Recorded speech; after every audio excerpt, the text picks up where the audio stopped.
Halo, selamat datang kembali di sesi telaah mendalam kita. Hari ini kita punya sesuatu yang spesial nih.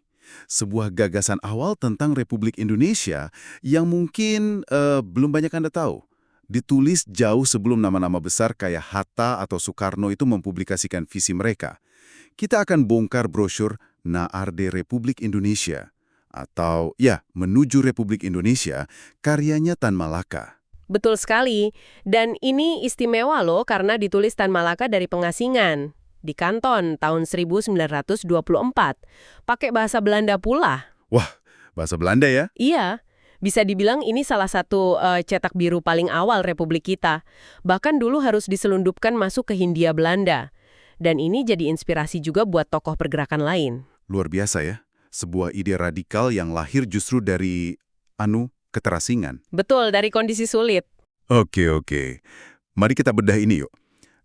Salah satu gagasan yang paling menonjol dan mungkin agak kontroversial dari Tan Malaka di sini itu soal struktur negara ideal. Kalau kita kan sering dengar soal pentingnya pemisahan kekuasaan ya. Nah, Tan Malaka ini pandangannya beda nih. Tepat sekali. Dia itu mengkritik sistem trias politika. Itu loh, ide pemisahan kekuasaan ala Montesquieu antara legislatif pembuat hukum, eksekutif pelaksana, sama yudikatif pengawas hukum. Yang populer banget di Barat. Oh, yang 3 pilar itu ya? Nah, iya. Alih-alih menirunya, Tan Malaka malah mengusulkan bangsa ini dikelola oleh satu organisasi tunggal yang ramping, efisien. Dalam konteks pemikirannya waktu itu ya, ini agak mirip gagasan negara sosialis gitu. Fokusnya ke kolektivitas dan efisiensi terpusat. Apalagi buat perjuangan kemerdekaan kan? Menarik.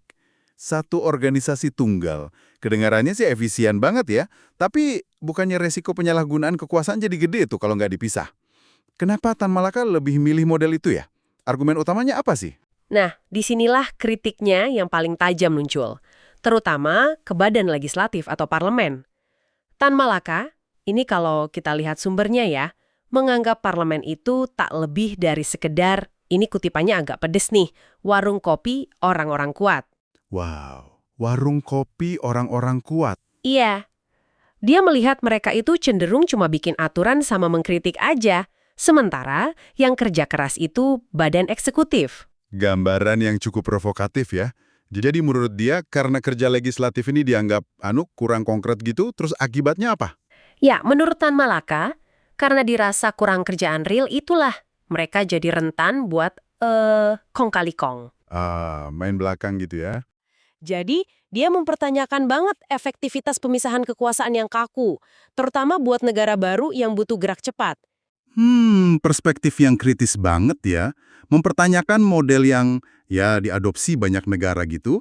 Apakah gagasan ini masih relevan kita dibicarakan sekarang? Nah, yang menarik, sumber kita itu mencatat kalau observasi Tan Malaka ini, khususnya kritiknya tentang potensi parlemen jadi ajang lobi kepentingan pribadi, itu dinilai masih terasa relevan loh dalam diskusi tentang efektivitas lembaga legislatif di berbagai tempat. Ya, bahkan sampai sekarang. Wah, jadi pemikiran awal pun bisa tetap memantik perdebatan ya? Betul. Ini menunjukkan gimana pemikiran awal itu bisa tetap relevan. Oke.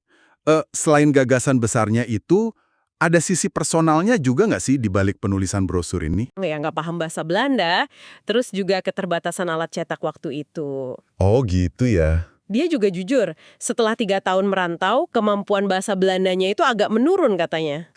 Wajar sih ya. Makanya, dia sengaja bikin brosur ini ringkas aja, biar gampang dicerna, nggak membosankan gitu buat pembaca di Hindia Belanda. Jadi ada kesadaran praktisnya juga ya, bukan cuma idealisme tok. Betul, dan yang paling penting juga konteksnya nih. Dia nulis ini kan setelah harapannya buat pulang itu ditolak mentah-mentah sama pemerintah kolonial. Oh, jadi pas lagi kecewa gitu ya? Iya, jadi nulis brosur ini tuh bukan sekedar karya intelektual aja, tapi ini wujud nyata upayanya buat tetap kontribusi ke perjuangan rakyat dan partainya meskipun dari jauh. Semacam pengabdian gitu dari pengasingan. Oke, jadi kalau kita tarik benang merahnya nih, apa intisari yang bisa kita petik dari Naarde Republik Indonesia ini? Ini adalah pandangan awal yang berani, beda banget, dan lahir dari pengalaman pahit pengasingan ya. Sebuah visi tentang negara yang efisien, terpusat, muncul dari kritik tajam terhadap sistem barat yang dianggapnya ya problematis. Iya, kalau kita tarik ke gambaran yang lebih besar lagi, karya ini tuh ngingetin kita akan keragaman pemikiran para pendiri bangsa kita sejak awal. Nggak semua langsung sepakat pada satu model gitu. Ini juga ya memaksa kita buat merenungkan kembali soal trade-off abadi itu. Antara efisiensi pemerintahan di satu sisi, sama pentingnya mekanisme kontrol atau checks and balances di sisi lain. Nah, bener banget.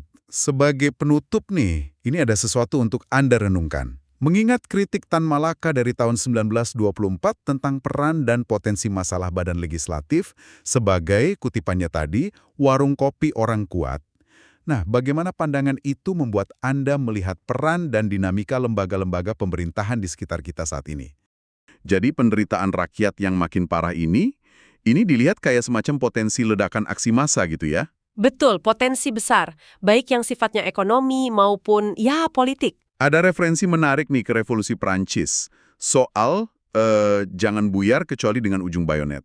Ini kayak antisipasi ya, kalau nanti ada semacam majelis permusyawaratan nasional, terus dibubarkan paksa gitu. Bisa jadi semacam peringatan atau proyeksi skenario terburuk lah ya. Dan ini nyambung ke syaratnya. Iya, syaratnya itu loh, nggak main-main. Butuh organisasi yang solid, terus keberanian dari semua kelompok. Petani, buruh, pedagang, mahasiswa, semua harus berani muncul ke permukaan. Nah, itu dia. Penekanannya kuat banget di perlawanan yang terorganisir. Harus ada partisipasi luas dari ya berbagai lapisan masyarakat. Jadi bukan sekedar reaksi spontan aja gitu ya? Persis, ini nunjukin pentingnya membangun fondasi yang kuat dulu. Harus ada persiapan mateng sebelum bisa benar-benar menuntut kekuasaan, bukan cuma ngamuk sesaat. Ini soal strategi. Nah, abis ngomongin potensi, langsung dihadapkan sama ancaman nyata nih di bagian halilintar membersihkan udara. Muncul istilah Sarekat Ijo. Ah, Sarekat Ijo ya. Iya, digambarinnya sebagai fasisme ala Indonesia waktu itu. Dan rinciannya ini cukup bikin, gimana ya, ngeri juga. Petani sama penganggur dipakai buat nyerang anggota partai pakai tongkat. Waduh. Terus ada pembunuh bayaran buat ngincar pemimpinnya. Sampai ada demo-demo oleh, ini istilah di teksnya ya, agak kasar, sampah masyarakat buat intimidasi. Jadi semacam proxy violence gitu ya, pakai masa bayaran. Kayaknya gitu. Bahkan dibandingin sama fasisme Mussolini, yang katanya ya masih punya prinsip lah, walau reaksioner. Sementara Sarekat Ijo ini dibilang modalnya cuma putus asa dan kerendahan budi. Dan tudingannya langsung ke pemerintah kolonial kan? Sebagai pencipta atau paling nggak ya, perancang intelektualnya? Betul. Dalangnya katanya pemerintah kolonial. Jelas sekali ya, framing Sarekat Ijo ini sebagai alat penguasa buat, ya, menghancurkan perlawanan. Tapi uniknya nih, di tengah ancaman sebrutal itu, kok ada optimisme ya? Iya, ada keyakinan kalau fasisme model begini bakal gagal. Ibaratnya kayak timbunan salju di bawah sinar matahari. Meleleh sendiri gitu ya maksudnya? Kayaknya gitu. Tapi ya itu tadi, penulisnya juga sadar, jalannya nggak mudah. Dibilang, tanah gelap, sukar, dan penuh dengan racun. Perjuangannya berat banget. Das, bergerak di bawah rezim yang represif, yang bahkan suka ngelanggar hukumnya sendiri. Terus bertarungnya tanpa senjata, ngelawan musuh yang modalnya emas, orang-orang sewaan, plus ya teknologi kekerasan mereka. Benar-benar nggak seimbang kan kelihatannya. Banget. Tapi, di tengah semua itu, ada keyakinan yang kuat banget. Kebenaran adalah kuasa. Itu mantranya. Dan disebut juga soal dialektika perkembangan kapitalisme. Pertentangan antara penguasa dan yang dikuasai itu dianggap jadi tenaga pendorong revolusinya. Apa ini artinya penindasan itu sendiri malah bikin perlawanan makin kuat? Ya, logikanya dalam teks ini kurang lebih begitu. Bukan otomatis kayak tombol ditekan langsung nyala ya, tapi tekanan dan penderitaan itu dianggap justru memicu kesadaran, memicu perlawanan yang makin terorganisir, makin kuat. Jadi semakin ditekan, malah semakin keras ngelawannya gitu. Sampai akhirnya yang nindas goyah sendiri. Kurang lebih begitu, itu inti dari optimisme historisnya di sini. Ada keyakinan kalau sejarah tuh punya semacam hukum sendiri, yang ujung-ujungnya mengarah pada pembebasan. Jadi penderitaan itu, ya secara paradoks malah jadi sumber kekuatan. Oke. Terus ada fokus khusus ke kaum intelek. Ini menarik nih. Mereka kayak diperingatkan gitu ya. Iya, semacam wake up call buat mereka. Jangan mikir posisi kalian aman gitu kan. Nanti kapitalisme kolonial juga bakal ngebuang kalian seperti sepah yang habis manisnya. Nasibnya bisa jadi kasta proletar intelek. Seperti yang terjadi di Jepang atau India Inggris waktu itu, contohnya disebut di situ. Jadi pesannya jelas banget. Ayo gabung sekarang ke perjuangan massa. Jangan nunggu merdeka baru ikut nikmatin hasilnya. Biar nanti bisa bangga bilang, saya ikut membantu merebut kemerdekaan. Dan ada insentif lainnya juga kan? Ada. Katanya, ini kesempatan buat belajar tentang masa rakyat, memakai kemampuan intelektual buat revolusi, dan yang penting, cari makna hidup di luar individualisme masyarakat kapitalis. Kedengarannya strategis banget ya ajakan ini. Oh, sangat strategis. Ini jelas upaya buat merekrut kelompok yang punya keahlian, punya pengaruh. Caranya cerdas, ada semacam ancaman halus gitu ya. Masa depan suram kalau pasif, tapi juga ada tawaran yang menggiurkan. Tawaran makna hidup, kehormatan historis, peran aktif dalam perubahan besar. Betul. Nasib kaum intelektual ini diikat langsung ke visi besar Indonesia Merdeka. Jadi bukan cuma soal altruisme atau kebaikan hati semata, tapi juga soal kepentingan mereka sendiri dalam jangka panjang. Paling nggak menurut argumen teks ini ya. Dan visi Indonesia Merdekanya itu digambarkan, wah cerah banget ya, kontras sama kondisi perjuangan tadi. Iya, kontras banget. Kekuatan intelektual dan sosial bangsa bakal tumbuh subur, kekayaan alam nggak lari keluar tapi dinikmati sendiri. Ilmu pengetahuan, kesenian, berkembang bebas buat kepentingan masyarakat. Bukan lagi buat lintah-lintah darat Belanda, begitu istilahnya. Ini kayak janji akhir dari penderitaan berabad-abad lah. Bebas dari lapar, sakit, pajak yang mencekik, polisi, penjara. Akhir dari penindasan bangsa atas bangsa dan manusia atas manusia. Visi yang sangat utopis mungkin ya. Tapi penting sebagai tujuan akhir kan? Tentu, visi ideal ini fungsinya jelas buat memompa semangat. Jadi tujuan akhir yang bikin semua pengorbanan terasa sepadan. Kontras yang sengaja dibangun dengan realitas perjuangan yang tadi dibilang penuh racun itu. Teks ini kan ditulis di Tiongkok, April 1925 ya. Ditutupnya dengan referensi obor komunis sebagai pemandu menuju cita-cita itu. Kemerdekaan, kebudayaan, dan kebahagiaan buat semua rakyat. Universal sifatnya, kebahagiaan buat semua rakyat di dunia. Jadi, kalau kita tarik benang merahnya nih, meskipun jalannya terjal banget, ada ancaman dari dalam, kayak Serikat Hijau tadi, terus sulitnya mengorganisir massa, tapi Tan Malaka melihat perjuangan ini punya motor penggerak yang kuat. Apa aja tuh motornya? Yaitu tadi, kebenaran, terus hukum sejarah atau dialektika itu, dan penderitaan rakyat yang makin dalam. Dan ada panggilan kuat, terutama buat kaum intelektual untuk terlibat aktif. Sekarang juga. Nah, ini menarik. Mengingat penekanan yang begitu kuat pada kekuatan kolektif yang lahir dari perjuangan bersama dan kritik terhadap individualisme, mungkin ini bisa jadi bahan renungan buat Anda di rumah. Renungan tentang apa nih? Coba pikirkan, bagaimana refleksi mengenai upaya kolektif versus pengejaran individual ini bisa membentuk pemahaman Anda tentang cara mendorong perubahan sosial di zaman kita sekarang. Mari kita langsung menyelami pemikiran awal Tan Malaka lewat karya pentingnya Menuju Republik Indonesia. Kita akan pakai kutipan-kutipan langsung dari bukunya. Buku ini ditulis pas beliau lagi di pengasingan, jadi kita akan lihat gimana sih kondisi waktu itu ikut membentuk gagasan-gagasannya. Tepat sekali.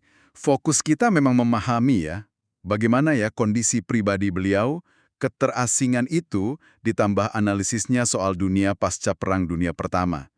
Itu semua jadi fondasi argumennya untuk Indonesia merdeka dalam bentuk republik. Ini gagasan yang, berani sekali di tahun 1925 itu. Kita mulai dari tempat penulisannya ya, Canton, Tiongkok, April 1925. Di sana kan kondisinya serba terbatas, masalah kesehatan juga, tapi beliau malah nulis buku ini. Katanya sih pelepas lelah aja gitu, sekaligus cara buat kontak sama kaum terpelajar di Indonesia. Iya, pelepas lelah itu menarik ya. Mungkin menunjukkan kerinduannya juga untuk aksi langsung. Tapi apa daya menulis jadi satu-satunya cara saat itu.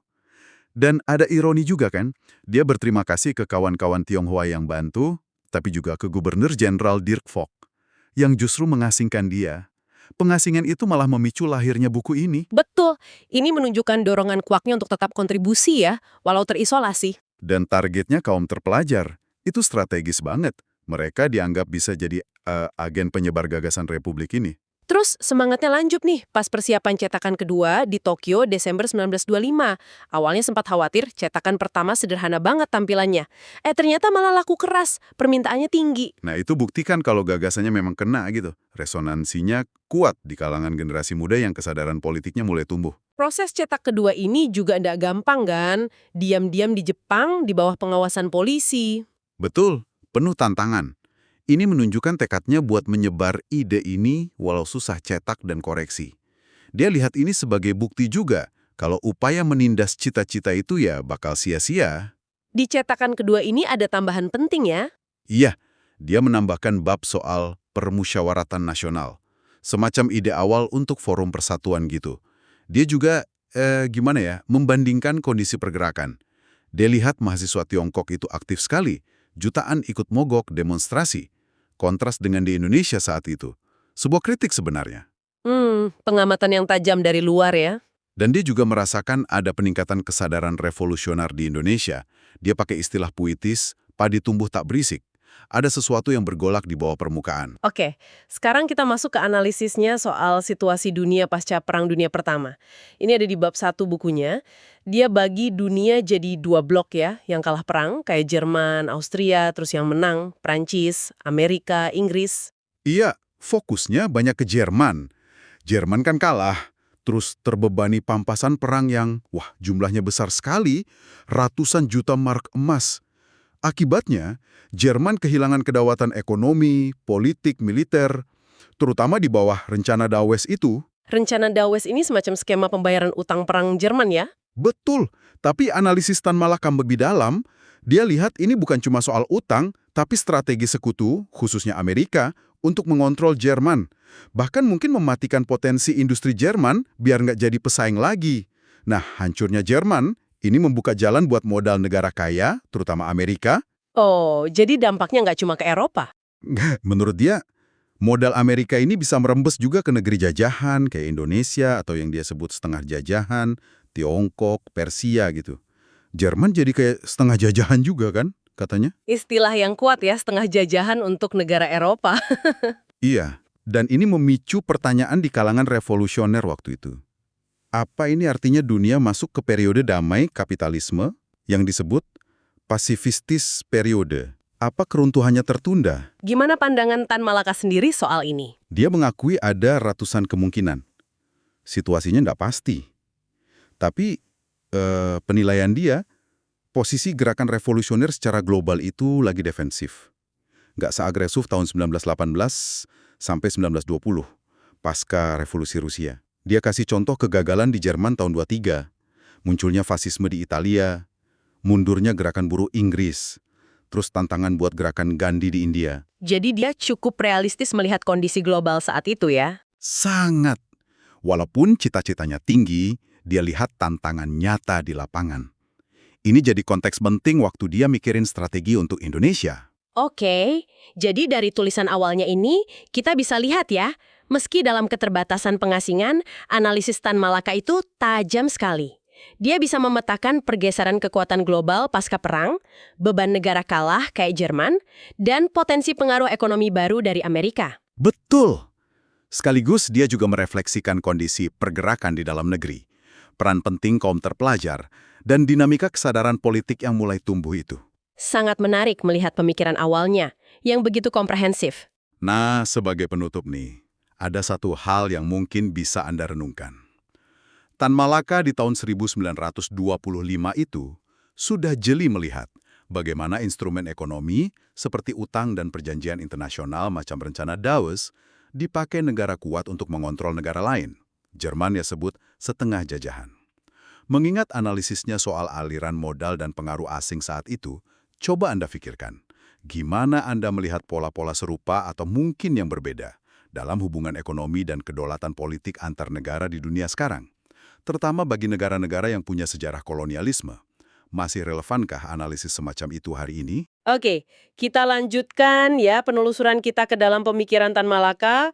Kali ini kita fokus ke analisis dia soal panggung dunia waktu itu dan gimana dia lihat dampaknya ke Hindia Belanda. Dia tuh melihat ada semacam retakan ya di sistem kapitalis global itu sendiri. Ada ketegangan antar negara-negara besar. Inggris sama Prancis, terus Jerman yang mau bangkit lagi, dan yang paling kelihatan itu persaingan di Timur Jauh. Iya, ya. Di situ kan ada aliansi Inggris, Amerika, Belanda yang mulai ya berhadapan sama Jepang. Nah uniknya Jepang ini malah kayaknya melirik ke Soviet Uni. Menarik itu. Terus pembangunan pangkalan militer besar di Singapura, latihan perang di Pasifik, itu semua dilihat Tan Malaka sebagai tanda-tanda, wah ini kayaknya perang dunia baru udah di depan mata. Nggak bisa dihindari lagi, gitu. Nah, yang menarik juga, gimana dia melihat ada dua lapis konflik yang jalan barengan. Jadi, selain persaingan antar negara imperialis tadi, Oke. ada juga konflik kelas. Ini yang menurut dia nggak mungkin ada damainya. Antara burjuis, ya pemilik modal itu, sama proletariat, kaum pekerja. Oh iya ya, konflik kelas. Dan Tan Malaka ini sangat yakin kalau proletariat sedunia ini makin kuat. Dia kan nyebut internasional ketiga ya, jaringan komunis global itu, terus potensi gabung sama serikat pekerja lain. Dia percaya mereka ini siap mengubah perang imperialis nanti. Jadi perang kelas. Betul, menjadi perang kelas global buat menghancurkan kapitalisme itu sendiri. Jadi fokusnya bukan nebak kapan persisnya runtuh, tapi lebih ke kesiapan ya. Tepat, kesiapan. Buat kaum komunis, ya tugasnya itu tadi. Bangun partai yang kuat, organisir massa, perkuat jaringan internasional. Intinya siap aja gitu kalau momennya datang. Selalu siaga ya. Nah, sekarang gimana dia narik ini ke konteks Indonesia nih? Ini ada analogi yang menurut saya kuat banget. Gimana tuh? Dia bayangin kapitalisme global itu kayak gedung gede. Terus negara-negara jajahan, termasuk Hindia Belanda ini, jadi tiang-tiang penyangganya. Oke, visual sekali. Gedung ini kata dia pasti bakal ambruk. Tapi bisa jadi tiangnya rubuh satu-satu dulu, nggak serempak.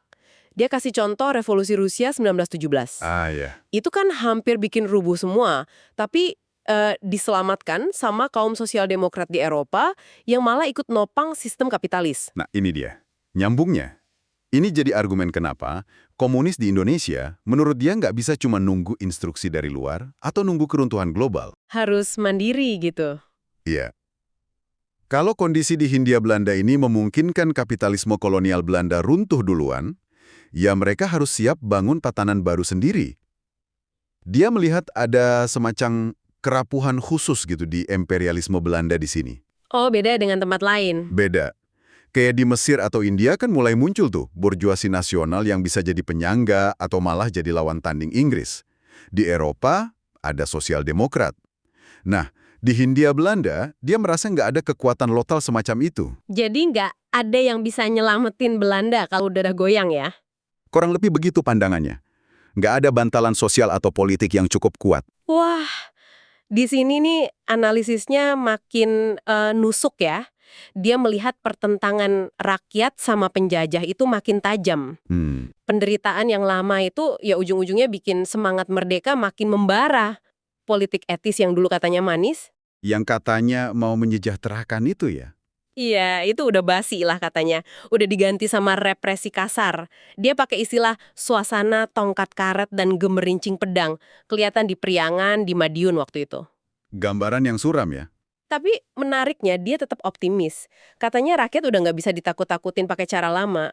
Perlawanan sekarang itu dasarnya kesadaran hak asasi manusia, bukan tahayul feodal lagi. Jadi lebih mendasar gitu ya perlawanannya. Betul. Dia bahkan kutip semangat Multatuli.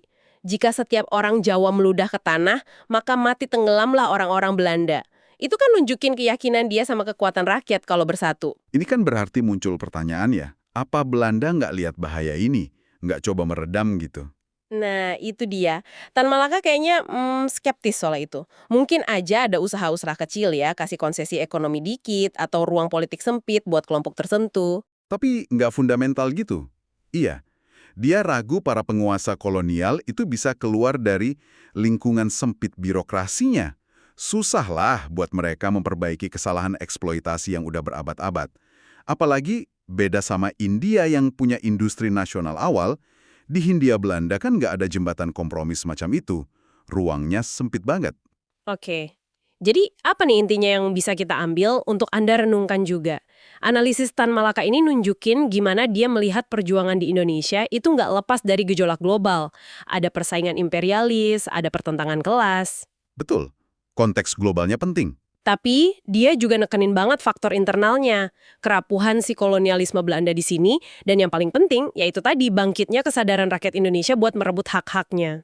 Nah, sebagai pemikiran penutup nih buat Anda bawa pulang, kalau kita lihat analisis Tan Malaka soal kerapuhan internal penjajah versus kebangkitan kesadaran rakyat, kira-kira nih menurut Anda, faktor mana yang akhirnya punya dorongan lebih kuat dalam mendorong kemerdekaan Indonesia?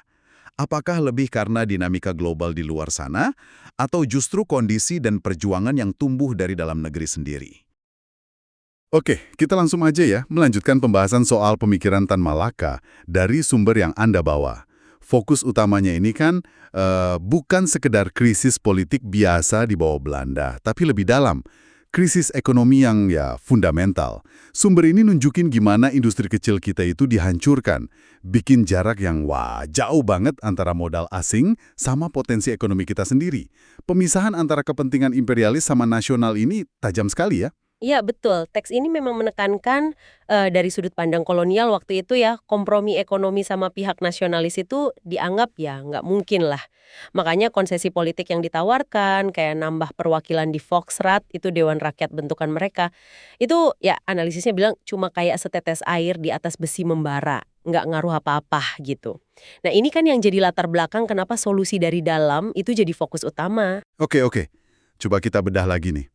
Kalau masalahnya memang sestruktural itu ya, di ekonomi, terus gimana soal solusi dari luar? Kan sumber Anda ini nyinggung soal pinjaman ya, misalnya dari Morgan atau investasi Amerika. Kenapa menurut analisis Tan Malaka di sini, itu nggak bakal menyelesaikan akar masalahnya? Nah, ini yang menarik. Analisis strukturalnya itu begini. Tan Malaka, menurut sumber ini ya, dia lihat ada beda mendasar antara Indonesia sama katakanlah Eropa abis Perang Dunia Pertama. Indonesia waktu itu kan kurang banget infrastruktur industri dasarnya, pabrik, mesin gitu. Dan yang lebih parah lagi, SDM terampilnya. Ya akibat pendidikan yang ditekan ratusan tahun kan. Di sisi lain, modal Amerika itu ya lebih minat ke untung cepat dari SDA, kayak minyak dan karet. Tapi, nah ini masalahnya, karet lagi overproduction global. Terus minyak di Jambi potensinya udah dikunci sama monopoli Inggris Belanda. Jadi ya nggak ada insentif kuat buat modal asing masuk buat bangun industri jangka panjang gitu. Jadi logikanya begini ya, kompromi politik dianggap sia-sia oleh Belanda karena mentok di ekonomi. Tapi solusi ekonomi dari luar, investasi asing, itu juga nggak terlalu minat masuk buat industrialisasi yang beneran. Kalau gitu, menurut bacaan Tan Malaka di teks ini, apa dong satu-satunya respon yang tersisa buat pihak kolonial? Kesimpulan di sumber ini cukup tegas ya. Satu-satunya jalan buat Belanda, ia perkuat aparat represifnya, angkatan darat dan lautnya. Tujuannya jelas, buat ngadepin rakyat yang makin miskin, makin terdesak, dan ya karena itu makin berani nuntut hak-haknya. Ini kayak konsekuensi logis aja dari kebuntuan tadi. Nah, ini kemudian nyambung ke adaptasi teoretis Tan Malaka yang cukup unik ya. Soal gimana dia ngambil slogan Marx yang terkenal itu, kaum buruh nggak akan kehilangan apa-apa kecuali belenggu mereka, terus dia perluas buat konteks Indonesia. Gimana tuh? Iya, tepat sekali. Disitulah adaptasinya yang penting menurut teks ini. Tan Malaka bilang, di Indonesia, kondisi elemen non-proletar, petani kecil, pedagang kecil, pengrajin, itu seringkali sama susahnya sama buruh industri. Padahal buruh industrinya sendiri jumlahnya masih sedikit kan? Kenapa bisa sama? Ya karena nggak ada industri dan perdagangan nasional yang sehat akibat dominasi kolonial. Penderitaan mereka itu sumbernya sama, sistem imperialisme. Nah ini jadi pertanyaan penting, siapa basis masa revolusinya? Buatan Malaka ya seluruh rakyat yang tertindas itu, bukan cuma buruh pabrik. Wah, disinilah mulai sangat menarik ya. Coba kita lihat visi PKI seperti yang dijabarkan di teks ini. Secara teori kan tujuannya jelas banget. Ganti kapitalisme kolonial dengan komunisme, rencananya itu ada pengambilan kekuasaan oleh buruh diktator, proletariat model Soviet gitu, terus nasionalisasi industri besar, produksi terencana, hapus hak milik pribadi skala besar, persaingan, kelas, sampai imperialisme dan perang. Betul. Tapi ya itu kan teori, prakteknya kan beda cerita. Nah, teks ini ngasih referensi penting dari Uni Soviet sendiri, yaitu Kebijakan Ekonomi Baru atau NEP tahun 1921. Waktu itu Lenin kan sempat untuk sementara ngizinin lagi hak milik pribadi terbatas buat petani sama pengusaha kecil. Tujuannya apa? Ya buat mulihin ekonomi pasca perang sipil dan juga jaga dukungan politik dari mayoritas rakyat yang bukan proletar. Nah, Tan Malaka menurut sumber ini ngelihat pelajaran NEP ini relevansinya luar biasa buat Indonesia. Kenapa bisa relevan banget? Argumen spesifiknya di teks ini gimana? Ada beberapa alasan kunci yang dipaparkan ya. Pertama, kapitalisme di Indonesia itu kan impor, dipaksain dari luar sama kolonial, bukan tumbuh organik dari masyarakatnya sendiri. Kedua, belum ada basis industri berat yang mapan, pabrik mesin, tekstil besar gitu-gitu, jadi kelas proletariat industrinya, ya secara kualitas maupun kuantitas masih relatif lemah dibanding negara industri maju. Nah, kalau langsung menerapkan diktator proletariat secara kaku dalam kondisi begini, menurut analisisnya itu bisa bahaya banget. Bahaya. Maksudnya bahaya gimana? Ya, bisa ngerusak sendi ekonomi yang ada, sekecil apapun itu. Dan yang lebih penting lagi, bisa bikin mayoritas rakyat petani, pedagang kecil, pengrajin, itu jadi asing, jadi takut. Padahal mereka ini kan sebenarnya secara objektif juga punya kepentingan lawan penjajah. Mereka bisa berbalik melawan kalau hak milik kecilnya langsung dihapus semua. Jadi solusinya menurut Tan Malaka di teks ini ya semacam jalan tengah yang pragmatis gitu. Jalan tengahnya kayak gimana tuh? Nasionalisasi perusahaan besar milik asing atau kolonial itu iya, jalan terus. Tapi pada saat yang sama, kasih ruang, bahkan mungkin dibantu, buat elemen non-proletar ini, petani, pengusaha kecil, buat terus berusaha dengan hak milik terbatas mereka. Tujuannya ya buat mencapai semacam neraca atau keseimbangan ekonomi dan politik antara kekuatan proletar sama non-proletar di Indonesia merdeka nanti. Sistem Soviet murni gitu dinilai belum bisa langsung plek diterapkan. Perlu ada keseimbangan itu tadi. Jadi kalau dirangkum nih ya, analisis Tan Malaka dalam sumber ini nunjukin krisis ekonomi kolonial yang parah banget. Solusi dari luar terbatas. Respons Belanda malah represif. Nah, ini yang mendorong dia ke visi revolusi yang benar-benar ngelihat kondisi Indonesia. Ngadaptasi teori Marxis secara pragmatis, dan penekanan kuatnya itu di perlunya keseimbangan antara kekuatan buruh sama kelompok masyarakat lain. Begitu ya? Nasional, keseimbangan ekonomi dan politik antar kelompok sebagai fondasi Indonesia merdeka. Kira-kira gimana tantangan buat mewujudkan keseimbangan semacam itu ya? Relevansinya atau mungkin manifestasinya dalam upaya kita bangun bangsa setelah merdeka sampai sekarang. Terutama pas kita hadapi realitas ekonomi sosial yang kompleks ini. Iya, ini menarik sekali ya. Sebuah visi yang utuh ya. Betul. Sumber yang kita pegang ini isinya Program Nasional Partai Komunis Indonesia, PKI, di masa awal pergerakan mereka. Dan ini bukan sekedar slogan-slogan kosong ya sepertinya. Justru itu, ini detail banget loh, mencakup ekonomi, politik, sosial, pendidikan, sampai militer juga. Yaudah kita telusuri bareng apa aja sih ide-ide utamanya? Oke, siap. Mulai dari mana nih? Kita mulai dari ekonomi dulu kali ya. Ini kedengarannya, wah ambisius banget. Mereka usulkan nasionalisasi besar-besaran. Nasionalisasi ya? Aset-aset apa aja tuh yang disebut? Banyak banget. Ada pabrik, tambang, batu bara, timah, minyak, emas gitu. Terus hutan, kebun ubun modern kayak gula, karet, teh, kopi, kina, kelapa, sampai nil, tapioka. Wah, hampir semua sektor primer dan industri utama ya? Iya, bahkan transportasi, bank, sama perusahaan dagang gede lainnya juga masuk daftar. Terus ada juga rencana elektrifikasi, bangun industri baru, misalnya mesin, tekstil, galangan kapal, dibantu negara. Betul, dan yang menarik di sini, kalau kita lihat teksnya ya, tujuannya itu bukan cuma sekedar ambil alih aset-aset kolonial yang vital itu aja. Oh iya? Terus apa lagi? Tapi juga menurut mereka nih, ya untuk membangun fondasi ekonomi baru. Fondasi baru. Maksudnya gimana tuh? Ya caranya lewat koperasi rakyat yang didukung kredit murah dari negara, terus bantu petani pakai alat dan hewan ternak, bikin kebun percobaan negara. Oke. Kedengarannya pro rakyat kecil ya? Iya, bahkan ada ide transmigrasi besar-besaran dari Jawa, dan itu dibiayai negara.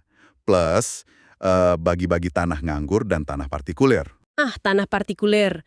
Itu yang sistem tuan tanah warisan kolonial itu kan ya? Iya, betul. Tanah luas itu mau dibagikan ke petani miskin atau tak bertanah. Itu sih gagasannya. Oke, oke. Nah, setelah visi ekonomi yang radikal tadi, ini dokumen nggak berhenti di situ aja. Ada juga gagasan soal politik dan sosialnya. Iya, pasti saling terkait ya. Untuk politik, tuntutannya sih lugas ya. Merdeka penuh, secepatnya. Terus, bentuk negaranya Republik Serikat. Republik Serikat ya, bukan kesatuan. Menarik. Iya.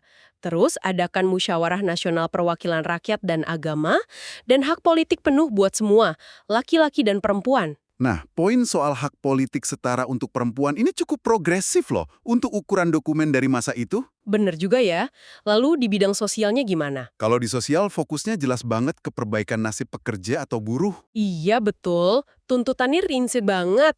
Upah minimum, terus kerja maksimal 7 jam sehari. Wah ini pasti disambut baik ya kalau terwujud saat itu. Pastinya, itu kan kondisi kerja berat sekali zaman kolonial. Terus ada perlindungan kerja, termasuk boleh mogok. Bahkan ada ide bagi hasil di industri besar sama bentuk majelis buruh. Lengkap ya. Selain soal perburuhan, Ada juga soal pemisahan urusan agama dan negara, kebebasan beragama diakui, hak sosial ekonomi politik setara pria wanita, sampai ini lagi, nasionalisasi rumah-rumah gedongan dan bangun rumah baru buat buruh. wah, jadi sampai ke urusan perumahan juga dipikirkan ya? Iya, detail banget mikirinnya. Tentu. Tuntutan seperti kerja 7 jam atau penghapusan poenale sancti itu kan aturan Hindia Belanda yang kejam banget. Buruh bisa dipenjara kalau langgar kontrak kerja. Itu isu real yang dihadapi kaum pekerja kala itu. Jadi ya program ini coba menjawab langsung keluhan mereka gitu. Oke, lanjut ya ke pendidikan dan militer ini juga ada gagasannya. Oke, gimana tuh? Untuk pendidikan, idenya wajib belajar gratis sampai umur 17 tahun. Bahasa pengantarnya bahasa Indonesia, bahasa asing utamanya Inggris. Inggris ya, bukan Belanda. Ini pilihan yang strategis mungkin ya. Bisa jadi, sistem pendidikannya juga mau dirombak total biar cocok sama kebutuhan Indonesia. Fokusnya ke sekolah kejuruan, pertanian, dagang, sama sekolah tinggi teknik dan administrasi. Fokus ke pendidikan kejuruan dan administrasi ini nunjukin orientasi praktis ya. Sepertinya buat menyiapkan tenaga terampil yang bisa langsung bangun negeri setelah merdeka nanti. Masuk akal. Sementara untuk militer dan polisi, gagasannya ganti tentara kolonial dengan milisi rakyat. Milisi rakyat ya, bukan tentara profesional seperti warisan KNIL gitu. Iya, kondisi prajurit juga mau diperbaiki. Hapus sistem barak, gaji lebih layak, terus mereka boleh berserikat dan rapat. Hak berserikat buat tentara? Ini cukup unik juga. Terus, polisi dan pengadilan mau dipisah dari Pangreh Praja. Tahu kan, pejabat pemerintahan lokal zaman kolonial itu?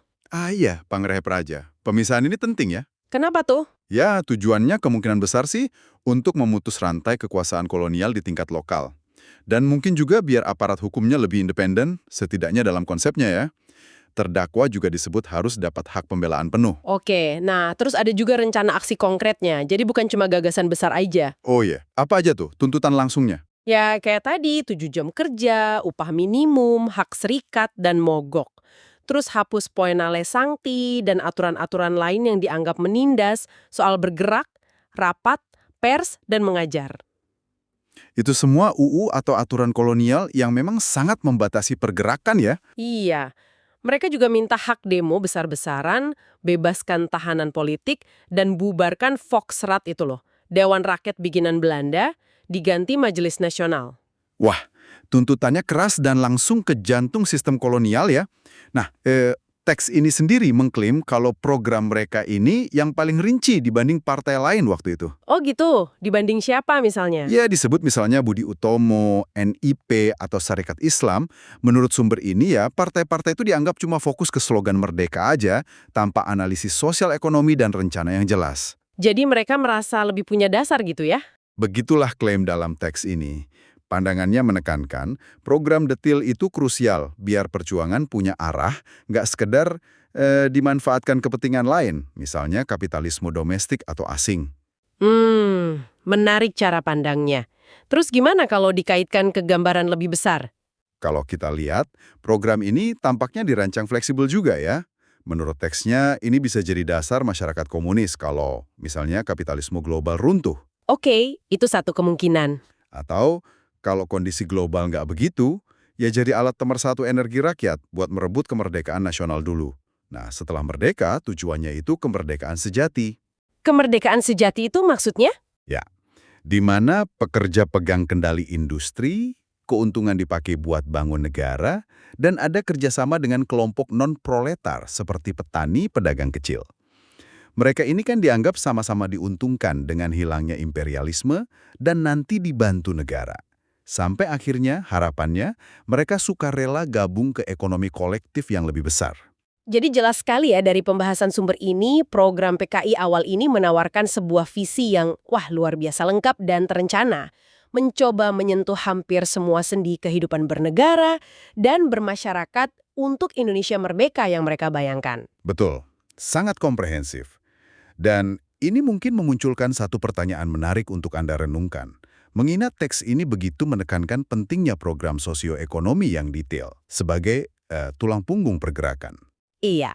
Kira-kira bagaimana ya arah sejarah Indonesia bisa jadi berbeda seandainya kelompok-kelompok pergerakan nasionalis lainnya di masa itu juga berhasil merumuskan dan menyuarakan visi masa depan yang serinci ini? Nah, materi ini langsung menyoroti satu pandangan yang cukup spesifik nih, bahwa kepemimpinan revolusi itu sebaiknya dipegang oleh Partai Komunis Indonesia, PKI. Alasannya, kaum buruh industri dianggap paling terorganisir, punya visi jelas, terus sanggup bangun basis politik ekonomi yang kuat. Beda gitu ya, sama kelompok non-proletar lain yang katanya sulit bersatu atau kurang efektif kalau memimpin. Ada rujukan ke pengalaman Budi Utomo, NIP, sampai Serikat Islam juga kan? Iya, menarik sekali itu. Gimana pandangan soal kepemimpinan itu langsung nyambung ke isu persatuan ya. Di sini ditekankan banget kalau kerjasama erat antara buruh, kaum proletar sama yang non-proletar itu bukan pilihan, tapi syarat mutlak. Bukan cuma buat merebut kemerdekaan loh. Justru ada kekhawatiran gede soal apa yang terjadi setelah merdeka nanti. Takutnya kalau pecah di dalam, malah kasih pintu masuk lagi buat kekuatan asing. Disebut tuh Inggris, Amerika, Jepang. Bisa-bisa mereka main politik pecah belah lagi, divide et impera kayak zaman kolonial. Bahkan sampai ada skenario konflik antar daerah ya. Misalnya Jawa yang dianggap proletaris, lawan luar Jawa yang burjuis kecil, pengusaha kecil menengah gitu ya. Betul. Dan kayaknya buat mencegah itu, buat merekatkan persatuan, ada resepnya nih, yaitu sebuah program perjuangan yang konkret, yang benar-benar nyasar kepentingan material seluruh rakyat. Jadi nggak eksklusif buat satu golongan aja. Ini dilihat sebagai fondasi solidaritas gitu ya, buat lawan imperialisme. Nah, dari sini juga muncul gagasan nasionalisasi aset modal Belanda. Iya, nasionalisasi. Dibingkainya sebagai upaya ambil kembali hak rakyat lah, setelah 300 tahun dijajah kan? Persis. Jadi ada alur logikanya ya, dari kepemimpinan, ke persatuan, terus ke program konkret. Nah, selain soal siapa yang mimpin dan kenapa harus bersatu, ada juga pemikiran tajam soal gimana cara berjuangnya. Materi ini dengan hati-hati banget bedain antara taktik sama strategi revolusioner. Taktik itu digambarkan sebagai aksi-aksi spesifik, terbatas ruang dan waktunya. Contohnya disebut pemogokan buruh kereta api VSTP tahun 1923 itu. Oke, aksi terbatas ya? Sementara strategi itu cetak biru perjuangan secara keseluruhan. Puncaknya ya pukulan final buat kalahin lawan. Ditekankan juga kalau serangkaian keberhasilan taktis itu penting. Jadi kayak persiapan gitu sebelum langkah strategis bisa diambil. Nah, ini bagian yang menurut saya paling menggelitik. Soal perlunya ambil inisiatif. Meskipun garis besar perjuangannya defensif, tapi kok ditekankan pentingnya serangan-serangan terbatas, ofensif gitu. Tujuannya buat ngendalin irama permainan, mendikte kemauan lawan. Ini kan agak beda ya dari logika militer biasa. Iya juga ya. Terus disorot juga gimana uniknya pasukan revolusioner. Jumlah dan semangatnya itu bisa naik turun drastis, tergantung banget sama situasi ekonomi politik. Benar sekali. Jadi kepemimpinan revolusioner dituntut ekstra lihai baca situasi, harus fleksibel, dan pinter jaga moral pasukan. Tepat. Meskipun karakter pasukannya beda jauh ya sama tentara reguler, kerangka berpikir strategisnya ternyata tetap adopsi prinsip dasar strategi perang. Ya kayak yang Anda sebut tadi, nilai penting ambil inisiatif atau sikap ofensif itu diakui. Begitu juga prinsip memusatkan kekuatan. Milih titik dan waktu paling pas buat kerahin daya pukul maksimal, biar unggul. Jadi ada adaptasi teori militer ke konteks revolusi ya? Betul. Jadi kalau kita coba rangkum intisarinya nih ya, kita lihat ada sebuah rancangan strategis yang menurut pandangan sumber ini ya, pertama, mengedepankan kepemimpinan terpusat dari kelompok yang dianggap paling siap, dalam hal ini PKI. Kedua, ada kesadaran mendalam soal vitalnya persatuan nasional yang kokoh buat benteng dari ancaman pecah di dalam maupun intervensi luar. Ketiga, pendekatan perjuangan yang terstruktur, misahin antara langkah taktis jangka pendek sama tujuan strategis jangka panjang. Sambil, nah ini, kasih penekanan khusus pada perlunya inisiatif dan keluasan dalam bertindak. Menarik. Mungkin ini bisa jadi bahan renungan buat Anda nih. Mengingat betapa kuatnya penekanan pada persatuan internal sebagai benteng utama hadapi ancaman luar dalam pemikiran ini. Bagaimana ya? Anda melihat relevansi gagasan tentang menjaga kohesi sosial kita sekarang, di tengah berbagai tekanan global yang dihadapi banyak negara saat ini. Terlepas dari konteks ideologi spesifik yang dulu melatar belakanginya. Gimana sih sebuah gerakan itu merancang peta jalannya? Fokusnya nanti ke soal serangan, terus milih lokasi kunci sama pentingnya, organisasi dan kesadaran internal. Mari deh kita langsung bedah aja. Betul. Yang langsung kelihatan menarik itu ya, gimana analisis kondisi saat itu, militer, politik, terus terutama ekonomi, dipakai buat ngerumusin strategi yang, wah, detail banget. Ini bukan bukan sekedar harapan gitu, tapi ya rencana aksi yang didasarin sama pembacaan peta kekuatan waktu itu. Nah, salah satu gagasan awalnya kan soal perlunya ganti mindset ya. Dari yang cuma bertahan atau reaktif jadi lebih proaktif, ngambil inisiatif nyerang. Ini kayaknya bukan cuma soal taktik di lapangan aja ya. Tepat sekali. Teks ini argumennya kemenangan akhir itu cuma bisa diraih pakai apa yang disebut jiwa ofensif. Ini ditekankan banget dalam konteks serikat pekerja sama organisasi politik yang dibahas di situ. Jadi persiapan nyerang itu bukan lagi nunggu diserang.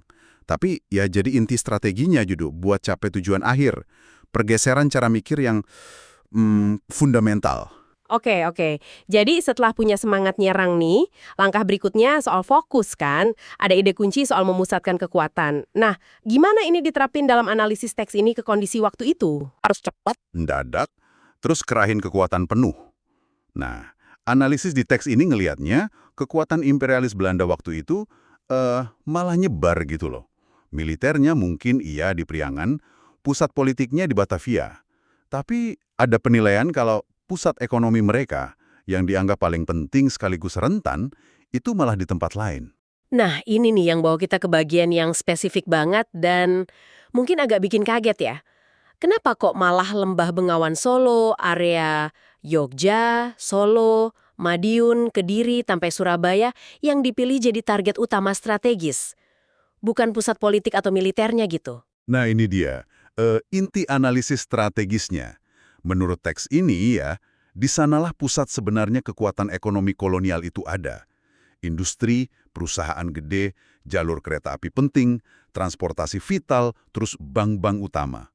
Argumennya, ngerebut dan, ini penting, mempertahankan kekuasaan politik dan ekonominya jangka panjang, itu lebih mungkin sukses di sana. Oh gitu, kenapa lebih mungkin di sana? Alasannya, karena di sana ada basis massa buruh industri sama petani miskin yang dianggap potensial banget buat dukung.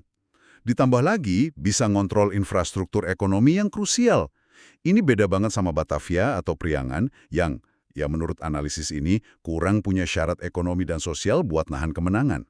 Lembah Bengawan Solo itu dilihat kayak jantung potensial buat Republik nantinya. Jadi fokus utamanya di pusat ekonomi itu ya.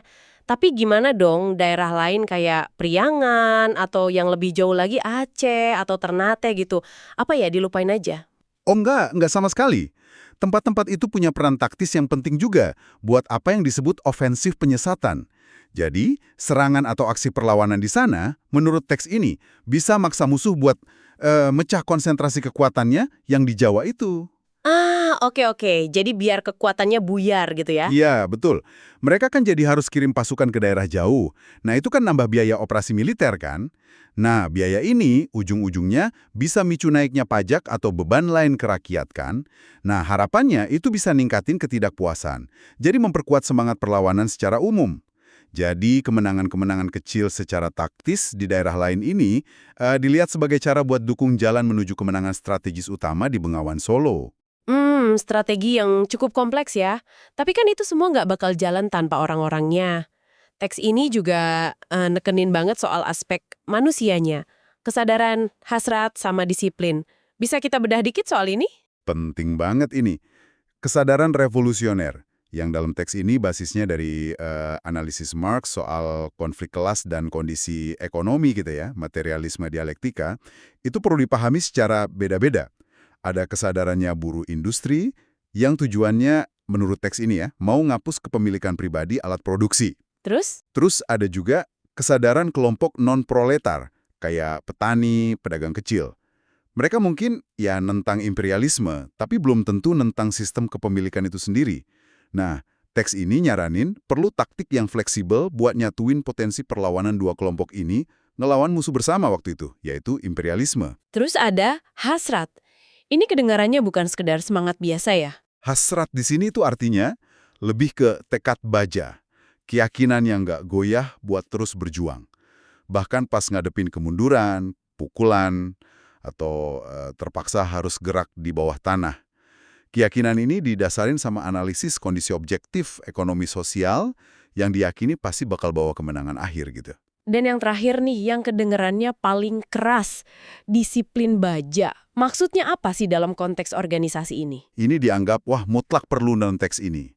Semua anggota dan seluruh bagian organisasi, Partai Komunis Indonesia atau PKI disebut secara spesifik sebagai contoh di teks ini, itu harus ngelaksanain keputusan pimpinan pusat dengan taat, penuh semangat. Bahkan kalau nggak setuju secara pribadi. Iya, bahkan kalau keputusan itu beda sama pendapat pribadi anggota. Tapi ini penting, setelah keputusan itu diambil lewat proses diskusi internal dan pemungutan suara. Jadi, teks ini coba bedain. Ini dari kepatuhan buta model militer. Ini disiplin yang didasari kesadaran pentingnya persatuan dalam bertindak demi suksesnya strategi bareng-bareng. Tanpa disiplin kayak gini, partai atau organisasi dianggap nggak bakal mampu gerak jadi satu kesatuan yang solid dan efektif.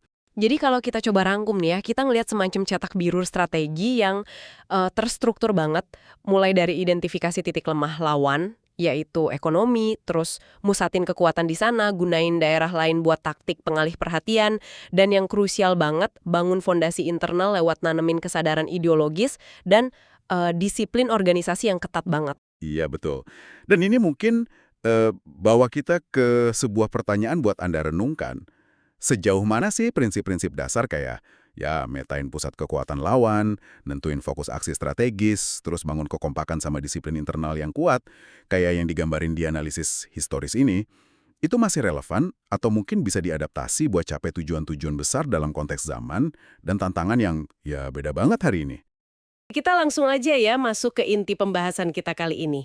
Ada satu dilema strategis yang wah menarik banget nih. Muncul dari analisis soal strategi kemerdekaan Indonesia.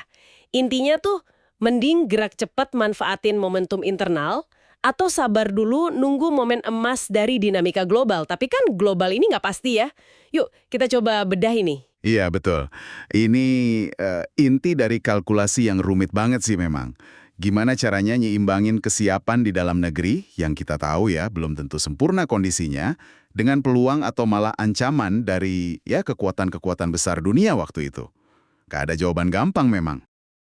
Kalau kita coba lihat ke dalam dulu deh, gimana sih kondisi gerakan saat itu digambarkan? Ada disebut soal PKI, Partai Komunis Indonesia, katanya punya potensi besar jadi partai massa. Tapi ada catatannya juga kan ya? Betul, potensinya memang diakui besar, tapi tantangannya juga nggak kalah nyata. Disiplin internal misalnya itu disebut belum solid. Nah, ini kan bahaya ya, bisa buka resiko sabotase. Terus yang juga krusial, jangkauannya itu loh belum rata. Belum rata gimana tuh? Iya, di luar Jawa, itu pengaruhnya masih terbatas gitu. Sama juga di kalangan non-proletar, kayak petani, pedagang kecil, atau kelompok-kelompok religius di berbagai daerah. Sebut aja Jambi, Banjar, sampai Aceh. Itu belum semua tergarap lah istilahnya. Wah, itu kan tantangan gede banget ya, nyatuin aspirasi yang beda-beda gitu senusantara. Terus, rencananya gimana tuh buat deketin kelompok-kelompok yang katakanlah belum terjangkau ini? Nah, disitulah tekanannya. Perlunya propaganda dan agitasi yang lebih membumi, gitu. Bukan cuma slogan umum yang diulang-ulang, tapi harus bisa nunjukin secara konkret gimana sih program partai ini bakal ningkatin kehidupan material mereka sehari-hari. Oke, oke. Harus bisa meyakinkan, contohnya, para pedagang kecil atau petani itu. Kalau kemerdekaan nasional, itu ya artinya mereka juga bakal lepas dari berbagai hambatan gara-gara imperialisme Belanda. Gitu. Masuk akal, masuk akal. Sekarang geser dikit nih, gimana analisis soal lawan? Kalau di dalam negeri, kayaknya Belanda dianggap lumayan solid ya. Tapi peta kekuatan internasionalnya gimana? Ya, kalau di Hindia Belanda sendiri, kekuatan imperialis Belanda itu dilihatnya relatif bersatulah ngelawan Indonesia.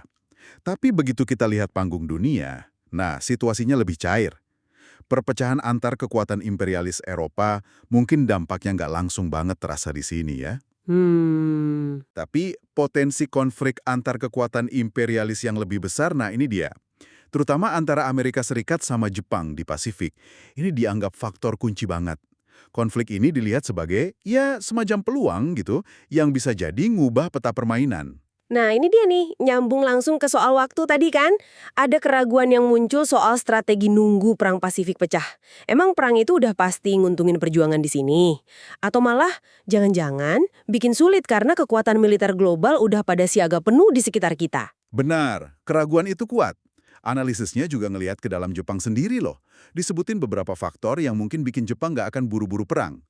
Ada dampak gempa bumi besar tahun 1923, terus tekanan dari gerakan demokrasi internal yang nuntut perubahan dari sistem kekuasaan tunggal atau otokrasi itu. Oh, ada faktor internal Jepang juga ya? Iya, betul. Ditambah lagi masalah ekonomi kayak pengangguran, sampai adanya konsesi politik dari kaum militerisnya sendiri.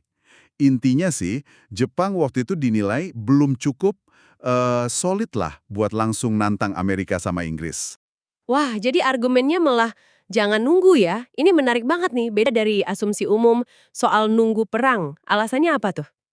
Ada dua argumen kuat yang diajuin buat nggak nunggu. Pertama, gini, ngantungin taktik ke perang itu dianggap oportunistis. Susah jaga semangat massa kalau disuruh nunggu terus sesuatu yang nggak pasti kapan datangnya kan? Agitasi itu harusnya berakar di penderitaan sekarang. Saat ini, di bawah Belanda. Bukan di harapan perang nanti-nanti. Oke, itu yang pertama. Terus argumen keduanya? Kedua, nunggu kelamaan itu bahaya. Ada risikonya. Risiko kehilangan kepemimpinan atas rakyat. Kalau partai dianggap pasif, nggak gerak-gerak, massa bisa aja jalan sendiri. Mungkin ke arah pemberontakan kecil-kecil yang sporadis atau malah jadi anarkisme. Bisa liar ya jadinya. Betul. Bahkan ada spekulasi yang lebih berani lagi nih. Justru dengan merebut kemerdekaan sekarang, itu malah bisa jadi pemicu perang Pasifik itu sendiri. Wah, gimana tuh logikanya? Ya semacam skenario di mana kekuatan dunia lain mungkin jadi nahan diri buat mulai perang gede, karena takut itu malah memicu revolusi sosial global yang lebih luas lagi. Pemikiran yang, ya, cukup radikal memang untuk saat itu. Jadi, kebayang banget ya dilema utamanya. Di satu sisi, ada dorongan kuat buat manfaatin energi perlawanan sama penderitaan rakyat yang udah nyata sekarang. Tapi di sisi lain, ada pertimbangan buat nunggu kondisi eksternal yang mungkin lebih pas, kayak perpecahan imperialis atau perang besar, tapi ya itu tadi, penuh ketidakpastian dan risiko sendiri juga. Tepat sekali. Dan ini akhirnya ninggalin satu pertanyaan penting ya buat Anda renungkan. Gimana sih sebuah gerakan revolusioner itu bisa menyeimbangkan keharusan buat bangun kekuatan internal, dukungan massa yang solid, organisasi yang rapi, dengan kemampuan buat membaca dan manfaatin dinamika kekuatan global. Yang mana dinamika global ini seringkali nggak terduga dan ya jelas di luar kendali kita. Apalagi kalau tujuannya sebesar merebut kemerdekaan nasional. Ini pertaruhan strategis yang luar biasa kompleks memang. posisi Indonesia saat itu gimana sih di tengah tarik ulur kekuatan besar? Nah, analisisnya ini menyoroti adanya keretakan gitu ya di antara kekuatan imperialis. Ada semacam gimana ya, ketakutan konflik sesama mereka, kayak yang terjadi di Tiongkok itu. Nah, itu bikin mereka jadi ragu buat menguasai Indonesia sendirian gitu. Oh, gitu ya. Iya, apalagi kan posisi strategis Nusantara, terutama Selat Sunda sama Malaka, itu penting banget. Kalau satu kekuatan, misalnya Jepang nih, dudukin, wah itu pasti dianggap ancaman sama Inggris atau Amerika. Begitu juga sebaliknya. Jadi, kesimpulannya ya, perpecahan di kubu lawan ini malah membuka, celah unik untuk bertindak. Makanya ditekankan waktunya itu sekarang dan bukan nanti. Wah, oke oke. Jadi perpecahan di level global itu dilihat sebagai kunci ya. Menarik nih, gimana ini nyambungnya sama kondisi di dalam negeri? Tadi sempat disinggung, ada perbandingan sama Prancis pra-revolusi, tapi ada bedanya ya. Betul sekali. Jadi, kalau di Hindia Belanda, menurut analisis ini, lintah daratnya itu ya para kapitalis Belanda. Itu yang nyedot kekayaan, bukan bangsawan lokal kayak di Prancis. Beda ya. Iya, beda. Terus bedanya lagi, kalau di Prancis kan sebagian uang raja yang diambur-hamburkan itu masih muter lah di ekonomi lokal. Nah, di sini keuntungannya disebutin sampai ratusan juta golden dividend, itu langsung plek lari ke Belanda. Wah, iya iya. Itu kan berarti ngeringin ekonomi lokal banget ya. Jelas nguras abis. Terus kalau gitu, upaya perbaikan dari dalam sistem kolonial sendiri gimana? Ada yang dicoba nggak sih? Ada sih, tapi analisis ini cenderung pesimis ya. Contohnya, upaya Gubernur Jenderal Fogg buat perbaiki keuangan, itu katanya gagal total. Gagalnya kenapa? Ya karena lobby kuat para kapitalis. Ada ancaman dari tokoh kayak Colin, katanya kalau pajak minyak naik ya dia bakal tutup lumbung minyak. Waduh, jadi tekanannya kuat banget ya dari pemodal. Banget. Ujung-ujungnya, si Fogg ini malah naikin pajak buat rakyat kecil. Gula, teh, korek api, minyak tanah, tekstil, semua naik. Terus anggaran publik kayak buat sekolah, kesehatan, itu dipotong. Sementara beban buat kapitalisnya, nggak disentuh sama sekali. Ya ampun, jadi rakyat kecil yang kena getahnya ya? Iya, akibatnya kondisi rakyat yang di sini disebut sikromo atau ya rakyat jelata lah, itu digambarin makin kejepit, makin susah. Bener-bener gambaran ekonomi yang suram dan timpang ya. Nah, kalau gitu, solusi yang ditawarin bukan perbaikan ekonomi di bawah sistem itu dong. Tepat sekali. Karena krisis ekonomi ini dianggap ya nggak bakal selesai lah selama sistem eksploitasi ini masih jalan. Jadi jalan keluarnya itu harus lewat perubahan politik. Radikal malah. Perubahan politik radikal. Iya. Nah, disinilah muncul gagasan soal Majelis Permusyawaratan Nasional. Nah, ini dia nih, konsep yang menarik. Apa yang bikin ini beda, misalnya, dari perjuangan di India atau Mesir waktu itu? Kan mereka juga berjuang. Nah, yang ditekankan di sini justru perbedaannya. Karena di Indonesia waktu itu dianggap nggak ada borjuasi pribumi yang kuat. Maksudnya kelompok pengusaha lokal yang kepentingannya bisa sejalan sama imperialis gitu. Karena nggak ada itu, jadi kemerdekaan dianggap nggak akan bisa datang lewat parlemen bentukan kolonial. Nggak kayak di tempat lain mungkin. Oke, oke. Jadi, jalan yang diusulkan itu ya perjuangan di luar parlemen. Harus ngandelin kekuatan politik massa sama serikat pekerja. Jadi Majelis Nasional ini bukan sekedar parlemen tandingan biasa gitu ya? Bisa dibilang lebih dari itu. Majelis ini dibayangin sebagai representasi kedaulatan rakyat yang sesungguhnya. Harus dipanggil oleh bangsa Indonesia sendiri. Ditegaskan lagi, dengan atau tanpa persetujuan lawan. Jadi nggak perlu nunggu izin. Wah, tegas banget ya. Iya, dan kelahirannya itu bisa dipicu momen-momen genting. Misalnya ada pemberontakan atau pemogokan umum besar-besaran. Ini sebenarnya kayak ultimatum gitu. Menyatakan kalau rezim kolonial itu udah nggak mampu dan rakyat siap ambil alih nasibnya sendiri. Tapi ini kan gagasan yang gimana ya? Nekat banget ya, pasti penuh resiko kan? Oh, tentu saja. Makanya disebutin syaratnya. Perlu dukungan massa yang benar-benar solid, kuat banget, dan juga kesiapan total buat konfrontasi. Sampai disebut perlu siap ngadepin ancaman senapan mesin dan kapal-kapal udara. Serius itu ya? Iya, bahkan ada rujukan ke keberanian kayak Mirabeau-Ville di Prancis dulu. Ini nunjukin perlunya mental baja buat ngadepin kekuasaan. Oke, jadi intinya nih ya, analisis dalam materi ini ngelihat ada momen krusial banget, kekuatan imperialis lagi pecah, sementara di dalam negeri kondisi ekonomi kolonial lagi goyah parah. Dan solusi yang diajuin itu bukan kompromi, tapi langkah revolusioner. Pakai mobilisasi massa buat bentuk Majelis Nasional bikinan sendiri, sebagai wujud kedaulatan. Begitu ya? Persis. Dan ini ninggalin satu pertanyaan penting nih buat Anda renungkan.